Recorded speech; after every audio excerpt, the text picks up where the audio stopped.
As you guys know, because I say it all the time, I'm your host, Matt Samontia, and it's also pretty easy to guess who our next guest is because he's here pretty much every week, always providing great insight about Clemson football, Clemson athletics as a whole. We have the one, the only, one of the best writers covering Clemson sports for TigerNet, co-host of the Orange Crush podcast, the one, the only Grayson Mann. Grayson, thank you for stopping by yet again and talking everything Clemson. How you doing? I'm doing good, especially after those kind words, man. I really appreciate that. Definitely, man. Hey, you earned it. You earned the kind words. I mean, you definitely do cover. It seems like you're everywhere. You're like water when it comes to Clemson. Okay, you're everywhere and anywhere. But again, thank you for joining the show. I don't even know where to start when it comes to Clemson football, basketball. It's crossover season. I know you have your head on a swivel, but we'll start off with football. And instead of diving into the game like we usually do, I want to just look at the wide playoff picture because that's what everyone cares about. There's 2 weeks left in the regular season, and Clemson, depending on what side you look at, they have a 30% chance to make the playoffs, but a few things have to break their way. Miami could lose another one, opening the door for Clemson. Virginia has that weird situation going on, maybe an at-large bid. Taking a whole look, in your best estimate, how does Clemson make the playoffs? Is it just through winning the ACC championship, or could they get an at-large bid? Now, I think based on how the committee ranked Clemson and South Carolina, I sort of expected them to either put Clemson where they were last week after the narrow win over Pittsburgh, just how they've judged the ACC versus the other conferences. But being at 17 makes it very interesting, Matt, in that there's enough chaos that can happen. And if Clemson takes care of their business and finishes 10-2, let's say that Mario Cristobal doesn't screw it up, which he has a high propensity to do anyways. Because I personally believe that Syracuse is going to take Miami down, not just because of, I want to go cover the ACC championship. I just believe that in my bones. There's a little bias Miami there. And Mario Cristobal are going to screw it up somehow. That's just my personal belief. But let's say they don't. I think there's enough chaos on the outside that Clemson has a greater chance than I initially believed. I thought that was pretty slim, and that their only path was through the ACC championship and having Miami or SMU falling apart down the stretch. If they beat South Carolina, which the committee views as a top 20 team, they have that resume boost that they desperately need. And let's say an Ole Miss falls to Florida, a couple more two-loss SEC schools fall through down the stretch. There's enough that Clemson may be able to make it in. And the committee we listened to on his call is a teleconference after the ranking show, and he said the reason that Clemson is where they are is because of the play of Cade Klubnik, and that wins matter to this committee. And they haven't really used the word eye test, Matson. You know, that was thrown around with the 14 playoffs, and a large reason why Florida State fell out of the mix is that eye test. And so I think for Clemson, just win, and you may have enough. We'll see. It may not be, but at least it makes it interesting. It does. And I have to ask your opinion. You know, you might throw some bias in there, you might not. Clemson, let's say they beat South Carolina. They're 10-2, and like we said, Cade Klubnik's balling out to the committee. That looks really good to them. They would have a quality win against South Carolina, with the hope that South Carolina wins this weekend, right? So they'll be a 3-loss team with some good wins. Do you think Clemson, as a 10-2 ACC team, has a chance of jumping any 10-2 SEC team like a Tennessee if that were to happen? I probably don't think so, just because Tennessee, at the end of the day, they're going to stack quality wins. And Tennessee's got that quality win over Alabama, which is still likely going to be in the top 10. It might be in the SEC championship on December 3rd. So I just don't think Clemson has enough compared to some of these other SEC schools. And we can get into the argument of what is a quality win, how do we judge losses, like how do we judge Arkansas beating Tennessee, how do we judge Ole Miss falling to Kentucky versus Clemson falling to Louisville. There's so many factors, and I think that we just have to keep seeing how the committee judges it. I think I would be really interested to see, Matson, let's say Ole Miss falls to Florida, and DJ Lagway continues to impress as the Florida Gators starter. Maybe we'll see, hey, there's an Ole Miss team that has 3 wins, but the win over Georgia, and you have a 10-2 Clemson team. How do you stack that up with the two?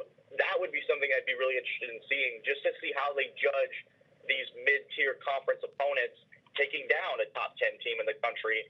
We'll see how it all plays out. I think for Clemson, they've sort of put it out of their own hands, and usually 7-1 in your league gets you into the conference championship. This year is just unique with the expansion, and you don't get to play the top two teams in the league. So I think that there's some frustration on Clemson's end, but ultimately now it falls into other teams' hands, and you never really want that to get into the playoffs. Never do. Again, this is Grayson Mann from TigerNet stopping by, covering all things Clemson sports right now, talking the playoffs, talking Clemson football. One last thing I'll just say before we move on. When you look at the playoffs, like you said, I think there's a glimmer of hope for an at-large bid, right? Because let's say SMU plays Miami. If SMU loses, I have a question for you. Yeah. If SMU loses to Miami, virtually probably just one ACC team would probably end up making it. But do you think SMU would have a higher chance of making it over Clemson if they're at 11-2 and Clemson's 10-2, but SMU lost to Miami in the championship? Do you think they get penalized for that loss? I think it would be largely unfair for SMU to be penalized for being the second best team in the conference and losing probably to, at the end of the day, a top 4 seed in Miami, I know that it's sort of weird how Miami's been the 8th seed in the rankings, but they're technically a top 4 seed. So it just depends on how you view that. But it's an interesting, I'm sure you've seen it, where Lane Kiffin's talking about SEC schools basically admitting that they don't want to play in the SEC championship because that third loss could be pretty damning to their resume. But I just don't see how you can punish a team unless it's 7-5 Pittsburgh from 2018. I don't understand how a team can get penalized for finishing second in your conference and maybe losing to a top 4 team in the country. It, to me, just seems backwards, and maybe that's something that this committee has to navigate and figure out. Maybe with SMU, that loss to BYU continues to look worse as BYU just dropped the game to Kansas. But still, BYU may be playing for their own conference championship in their own right against a Colorado or Arizona State. So we're just going to have to see. I think that's what made this playoff expansion so fascinating, is it's created a lot more victims than the playoff committee probably anticipated. There's a lot of moving parts, and that's what makes it fascinating, makes you and I's job a lot more fun down the stretch. So we'll just see, man. I think it's a wait-and-see kind of movement, and especially with the FCS buffer week that we get, we're going to have to just wait till rivalry weekend for a lot of this to be figured out. Definitely. It's definitely interesting because, you look at the Big 12, for example. Colorado is ranked higher than Clemson, but they have 2 losses. If they were to lose in the Big 12 championship, although they probably won't make it, are they still ranked higher than Clemson? So I think it goes for all conferences, and it's going to be really exciting. I think that the committee's hoping in their own right for a little chaos so they don't get scrutinized in any way. But we'll see what happens. Looking over to Clemson football, though, this Citadel game, it's senior day, right? It's going to be a big game in terms of just emotional, guys moving on, maybe doing their last run down the hill. Barrett Carter, obviously being one of them, Jake Britting still being another. Maybe not their last run because they have South Carolina, but still an emotional day nonetheless. Just those seniors, from what you've been hearing, I know you're obviously very in tune with Coach Sweeney and the Clemson team. Is it going to be an emotional moment for those a part of it, especially with the rosters being cut down and more players leaving the team than anticipated? Yeah, I mean, it's going to be, I think, a different senior day than what Clemson fans are used to, because they're going to use this opportunity to some of those kids that are going to unfortunately be cut due to the roster shakeup next year. They're going to get their own opportunity to run down the hill. So it's going to be a really, I think, odd senior day in that sense. Not that it's going to be weird, but you're going to see kids that maybe aren't seniors, but are walk-ons that you've probably never heard of unless you're absolute Clemson football sicko. And you churn down the notes, you look at the roster in a more in-depth look and go, okay, that guy's probably not going to be here next year, not because they're going to the NFL or they're just a senior like a Barrett Carter or Marcus Tate. It's just that they can't be on the roster anymore due to the NCAA house ruling.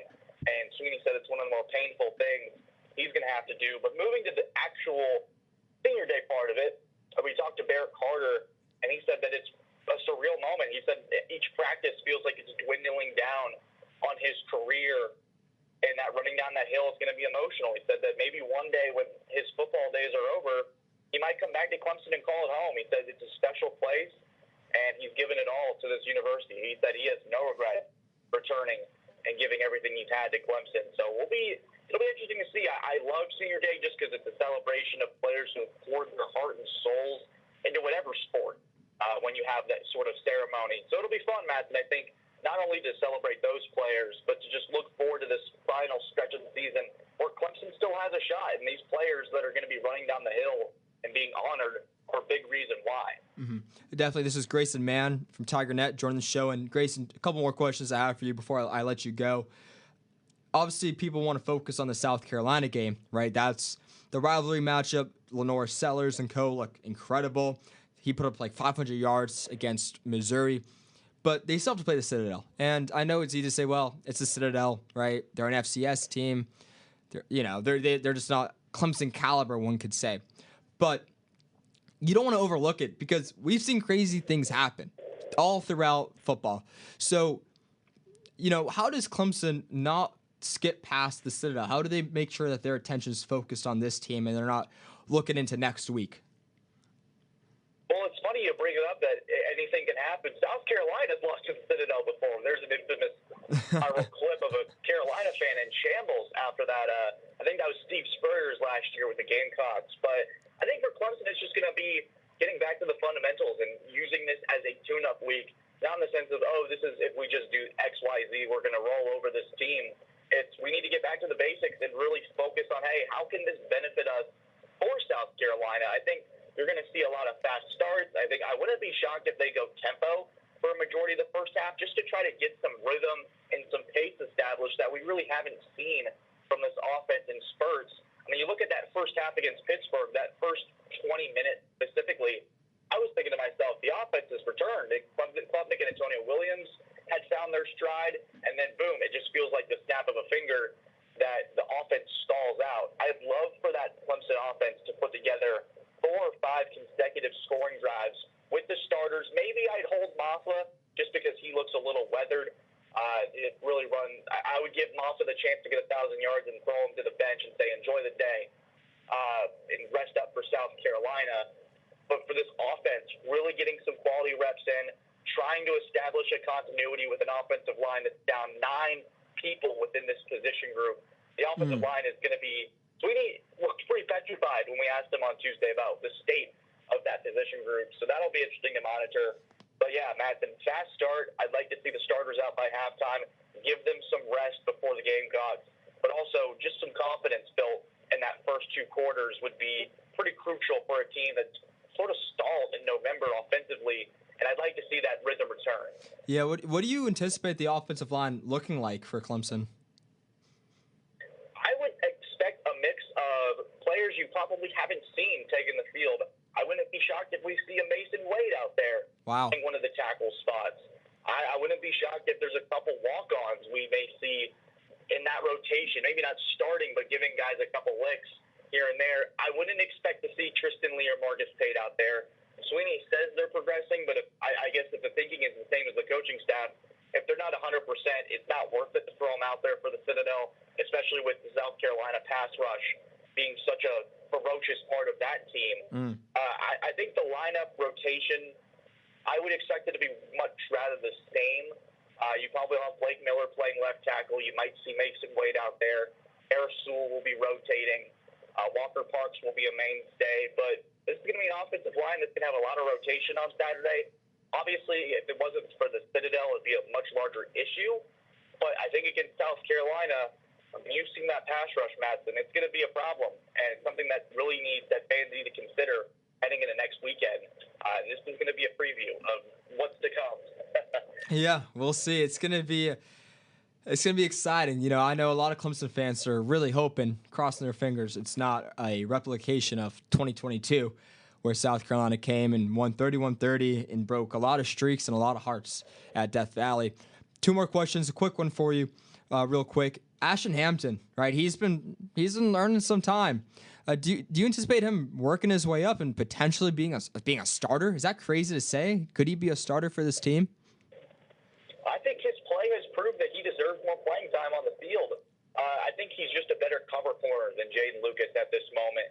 And really, guys like Hampton and Sammy Brown, special athletes that we heard about in fall camp, just needed a little more time in the crock pot And you saw Hampton get burned a little bit against Virginia Tech, but against Pittsburgh, I really thought he was one of the better secondary members of the secondary out there, really putting together some quality plays, a really solid tackler. I think Lucas's issue is he's a little too physical at the catch point, and that gets him into trouble sometimes with penalties. And there's just a smoothness to Hampton's game that I think gives Clemson a better option to throw him out there, especially when you go to the South Carolina game and you've got more physical wide receivers. You're going to need a little bit more of a match, per se, to where you're not drawing as many penalties. I think Hampton has that as alongside Avion Terrell. So, yes, he certainly earned that extra playing time. I wouldn't be shocked if he's a starter on Saturday. Sweeney has said so, that, hey, Hampton's playing like a starter, and he's been playing better than Lucas. That's why you've seen as the games have progressed, especially in November, you're going to see 23 out there a lot more often than 10, and it's for a good reason. Definitely. Last question I have for you. Cade Klubnik, legacy drive. I think it was the best drive I've ever seen him have. Although it was quick, he made the biggest play of his career, that 50-yard touchdown run against Pittsburgh. Do you think that provided not that they needed a spark, but what did it do for the team in the locker room? I think anytime you have a 2-minute drill, really everything, Matt said, I'm sure you thought it too, everything was stacked against them at Clemson, or at Pittsburgh, for Clemson. And in the back of my mind, I'm thinking, okay, this has gone completely off the rails. How is this going to end in a dramatic fashion for Clemson? Maybe a comedic fashion with them trying to do this 2-minute drill. And we saw an efficient, really just, I think, phenomenal 2-minute drive. You know, it's quick because he got it done in 3 plays. But that one instance right there, I think everyone's looking at Cade Klubnik to make a play to save this season. There's still playoff hopes on the line, no matter how small they may be. And Klubnik makes the play. He makes a massive play. I put out on Twitter that I think that was the career-defining moment that I think Clemson fans were looking for from him to say, hey, when we're looking back in 2026, 2027, that may be the moment that set Clemson in the playoff after a bunch of things took care of themselves in the next 2 weeks. That kind of play there you need from your quarterback. The stats reflect that Klubnik's been one of the better quarterbacks in the country, but that play, I think, speaks louder than any box score can indicate that Klubnik's really been the guy this year, and he's going to be one of the top quarterbacks going into 2025. I think really excited to see how he grows in the offseason, but I think it really sparks those players to say, hey, if there were any more doubts, we've had them resolved, especially in the clutch for Mr. Cade Klubnik. Definitely. Well, Grayson, thank you for joining the show and just providing your insight, man. I really appreciate it. You going to be at the basketball game tonight? I will be. I'm excited. Bounce back game for the Tigers against a really good Radford team, so it should be interesting. Definitely. It will be. It will be. But, Grayson, thank you for stopping by. As always, have a blessed rest of your day. You too, man. Take care. Grayson Mann from TigerNet joining the show, providing insight. As we all know, the best in the world for Clemson football. Shout out, Grayson. Thank you for joining the show. And, again, just providing a lot of good, valuable information about Clemson football. Make sure you check out everything he writes about on TigerNet. He does a great job for that program.